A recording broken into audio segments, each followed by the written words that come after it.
O Livro dos Espíritos, parte 1 das causas primárias. Capítulo 1 de Deus. Panteísmo. Questão 16. Pretendem os que professam esta doutrina achar nela a demonstração de alguns dos atributos de Deus. Sendo infinitos os mundos, Deus é, por isso mesmo, infinito. Não havendo vazio ou nada em parte alguma, Deus está por toda parte.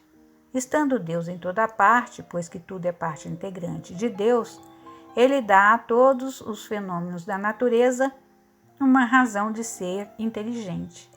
Que se pode opor a este raciocínio? Os Espíritos respondem: a razão. Refleti maduramente e não vos será difícil reconhecer-lhe o absurdo. Nota de Kardec.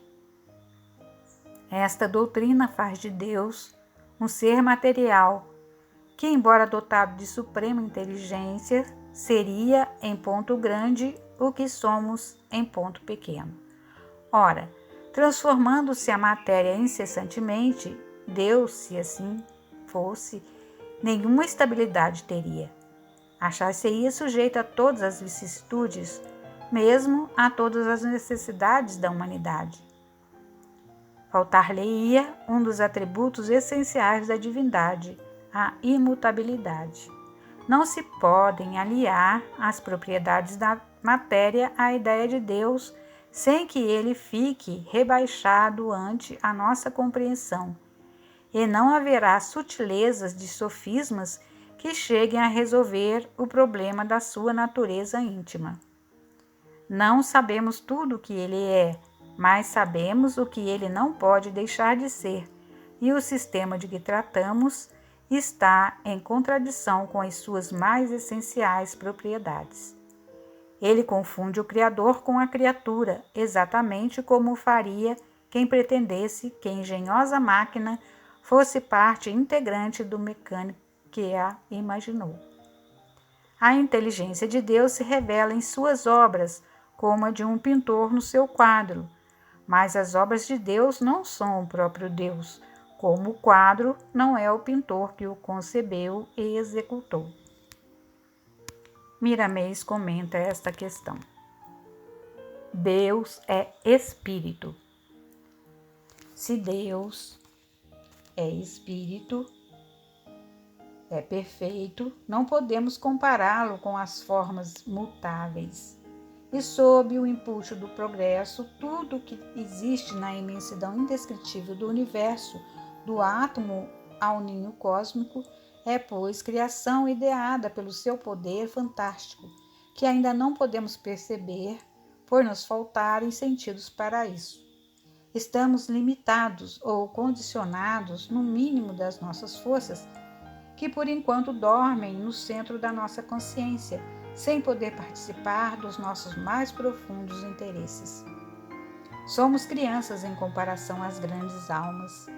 Crivamos de perguntas, por vezes de pouco interesse, aqueles que achamos situados em grau mais elevado do que nós, com fome e sede de saber, em se referindo às coisas do espírito.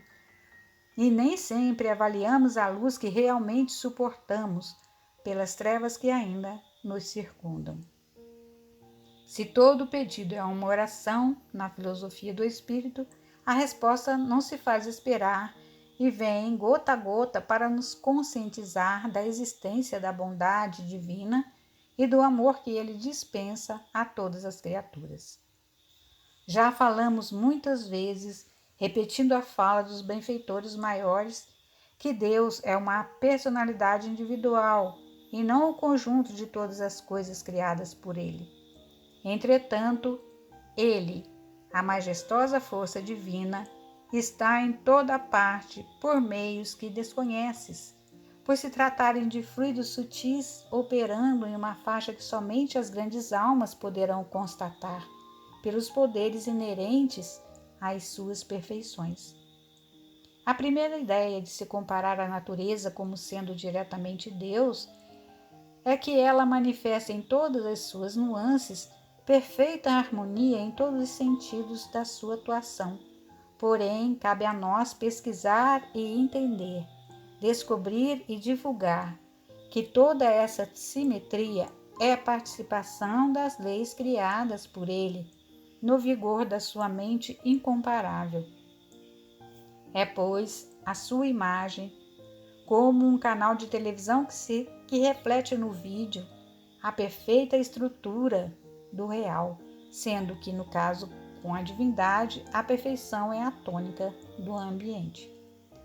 As imagens do Senhor são vivas e demonstram os seus mais puros atributos, nunca falhando nos seus mais delicados cinetismos no sustentar da vida.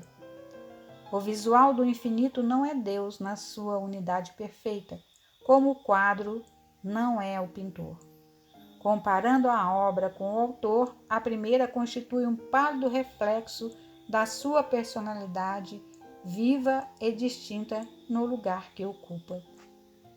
Parece que estamos falando muito sobre o grande arquiteto do universo, mas esse é o nosso interesse, porque falar de Deus e viver na sua vibração constante é a coisa mais sublime da vida. Admiramos muito o Deus lhe pague, o Deus lhe ajude, o vai com Deus e a paz do Senhor seja convosco, muito usados pelos homens. São mantras sagrados que nos cobrem de luz quando pronunciados com amor e respeito.